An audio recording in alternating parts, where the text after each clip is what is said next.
friends, welcome back. Today we're going to talk about representing linear relationships using graphs. Remember, linear just means line. So we're going to be talking about graphs that form a line and how those work.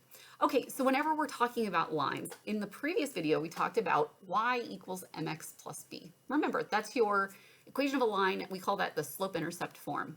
This guy is our slope or our rate of change, so rate. And this guy is our y-intercept, or our starting amount. And when I say y-intercept, what I mean is where it crosses on the y-axis. If you need a few moments, pause the video, make sure to write this down.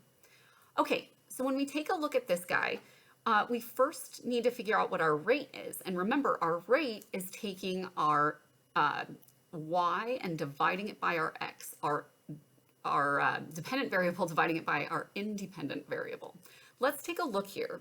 If you see on our rate here, it's easier, before we start to find our rate, I always think it's easier to find your starting amount.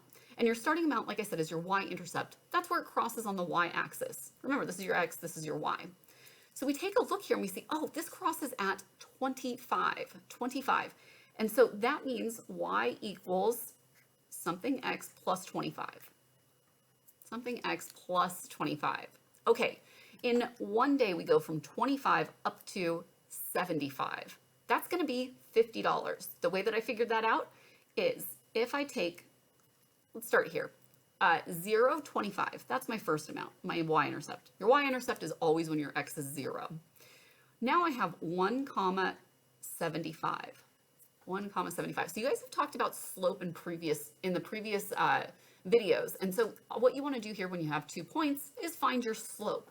And just a reminder, your slope formula is going to be y2 minus y1 over x2 minus x1. I'm a visual person and I always stack my points because the way that I can remember this is my x1, y1, this is my x2, y2. So what I remember is this minus this over this minus this. That's how I remember that. So that's why I like to stack it, because it's a little bit easier.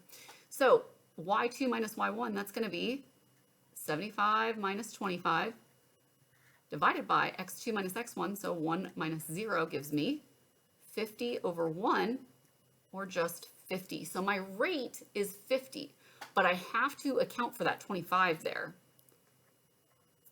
So now I've got a formula that I can use to figure out what the rate is for the rest of these, or figure out what the total dollar amount is going to be for the rest of these. Hopes that helps.